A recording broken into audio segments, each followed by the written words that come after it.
kewenangan MK di dalam menyelesaikan sengketa hasil pemilihan umum. Bisa pilpres, pileg, termasuk nanti pilkada di akhir tahun itu. Dan komit bahwa akan adil, tanpa intervensi, dan tetap teguh berdiri menjaga integritas ya Pak ya?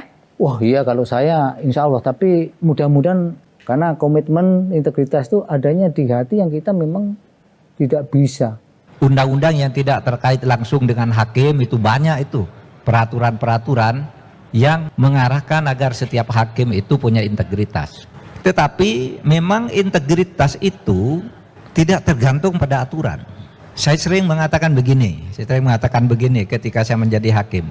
Jika ada sebuah perkara masuk kepada saya bisa mencari pasal untuk memenangkan seseorang atau mengalahkan seseorang.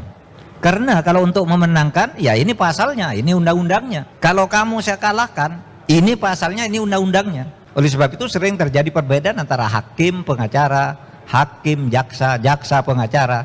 Karena masing-masing punya pasal. Sehingga tinggal kuat-kuatan, dan kalau moralnya lemah, integritasnya lemah, disitulah terjadi jual beli.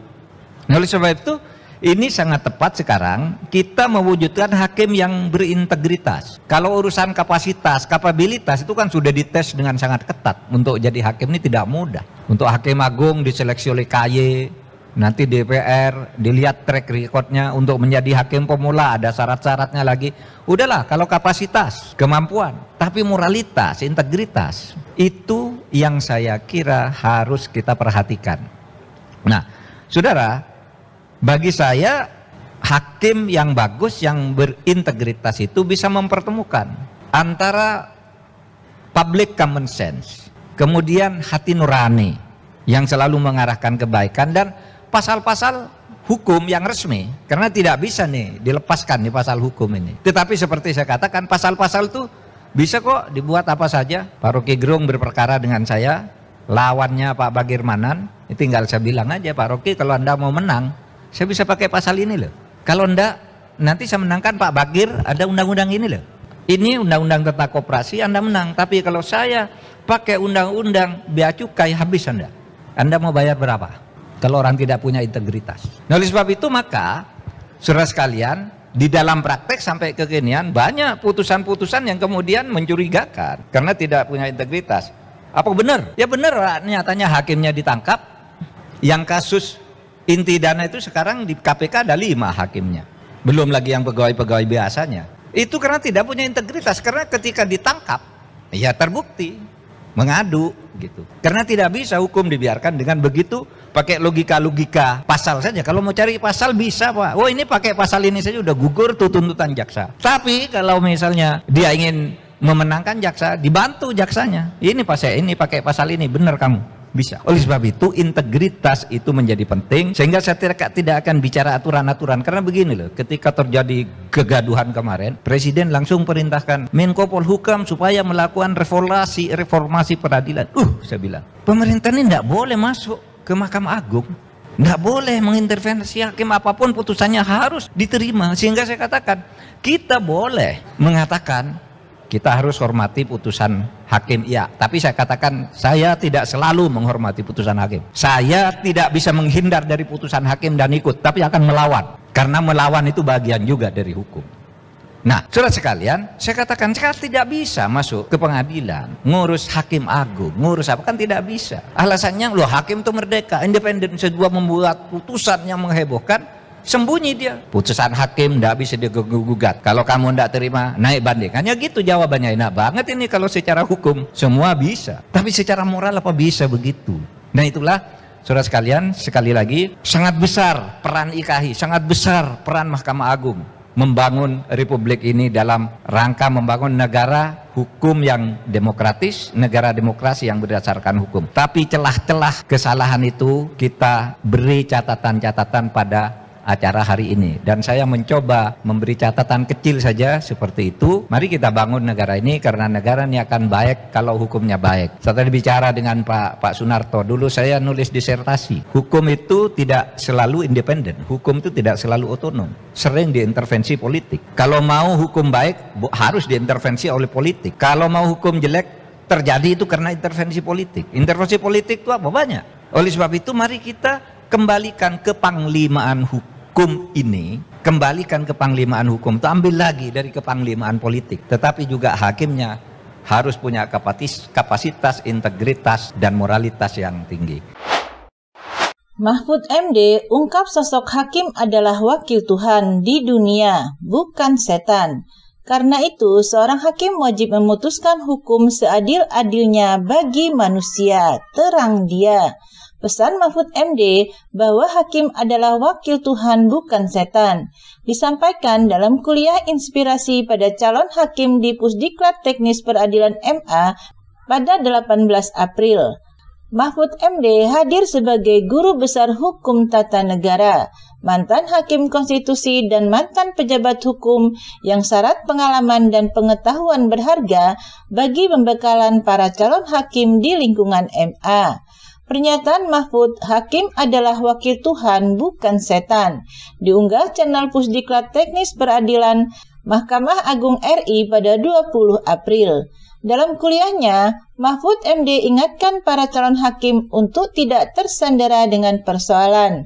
Dia harus bersih dan tidak tersandera. Tegasnya, jika seorang hakim tersandera, kata Mahfud, Anda bukan hakim yang menjadi wakil Tuhan, tapi wakil setan. Tegasnya disambut aplaus ratusan peserta yang hadir. Anda kalau jadi hakim, tegas Mahfud memberi pesan, jangan pernah sampai terjebak dan membuat Anda tersandera. Apakah kasus politik, uang, atau moral? Ungkap dia. Saudara adalah wakil Tuhan. Jangan sampai sekalipun tersandera. Sekali Anda tersandera, Anda akan sulit meski ingin berbuat baik sehingga Anda menjadi permisif. Tegas Mahfud. Perlu diketahui, Mahfud MD juga pernah mengomentari soal putusan MK yang meloloskan Gibran sebagai calon wakil presiden dan hakim yang memutuskan perkara tersebut adalah Anwar Usman, yang kebetulan adalah paman Gibran. Mahfud MD menegaskan bahwa ke depan hakim Mahkamah Konstitusi atau MK yang terlibat konflik kepentingan tidak boleh ikut memutuskan suatu perkara atau permohonan uji materi. Dalam pengadilan itu ada asas-asas sebenarnya.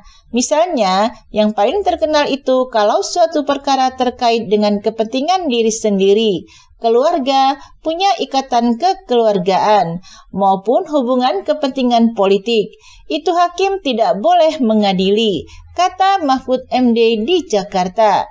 Menjawab pertanyaan wartawan mengenai uji materi soal usia Capres-Cawapres yang belum lama ini diputuskan oleh MK, ia menjelaskan, hakim harus bebas dari seluruh konflik kepentingan. Karena itu, bagian dari asas-asas dan prinsip penegakan hukum.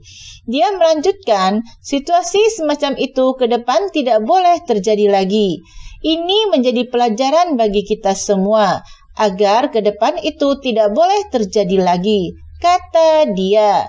Terlepas dari itu, dia menyampaikan manakala majelis hakim telah mengeluarkan putusan, maka itu menjadi putusan hukum yang final dan mengikat. Putusan MK itu sudah dijatuhkan dan sudah mengikat. Apapun isinya tetap harus dilaksanakan, kata Mahfud. Dia menjelaskan jika putusan MK itu tidak dijalankan, maka akan berakibat pada pelaksanaan pemilihan umum atau pemilu 2024. Oleh sebab itu, ini harus kita terima sebagai kenyataan. Karena menurut konstitusi, setiap putusan hakim itu inkrah dan harus dilaksanakan. Kalau kita berdebat lagi soal itu, nanti ada alasan untuk membuat sesuatu yang lebih berbahaya bagi bangsa ini, kata dia.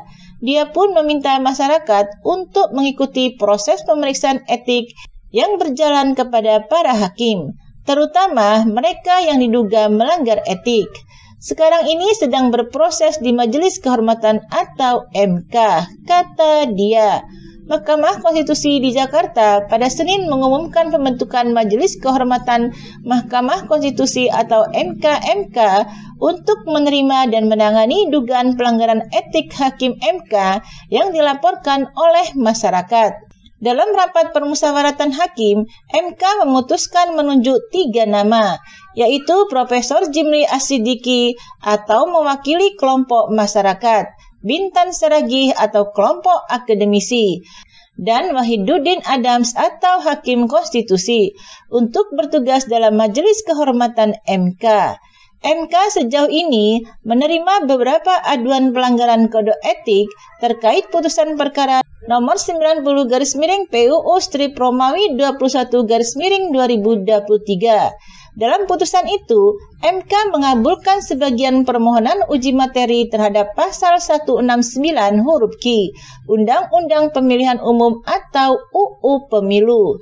Mahkamah Konstitusi menyatakan pasal 169 huruf Q Undang-Undang Pemilihan Umum atau UU Pemilu bertentangan dengan Undang-Undang Dasar Negara Republik Indonesia tahun 1945 atau UUD 1945.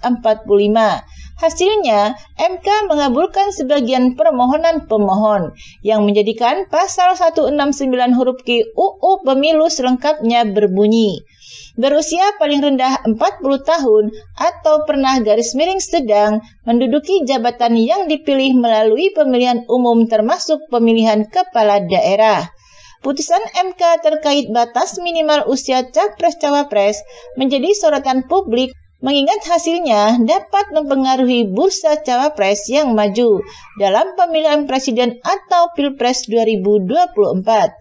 Putusan MK itu dinilai membuka jalan bagi putra sulung Presiden RI Joko Widodo, Gibran Raka Buming Raka, yang saat ini berusia 36 tahun, diusung sebagai calon wakil presiden. Gibran pada Minggu malam yaitu 22 Oktober diumumkan sebagai bakal cawapres yang mendampingi bakal calon presiden Prabowo Subianto untuk Pilpres 2024. Pasangan Prabowo Gibran diusung oleh Koalisi Indonesia Maju yang terdiri atas Partai Gerindra, Partai Golkar, PAN, Partai Bulan Bintang, Partai Gelora Indonesia, Partai Garuda, Prima, dan Partai Demokrat.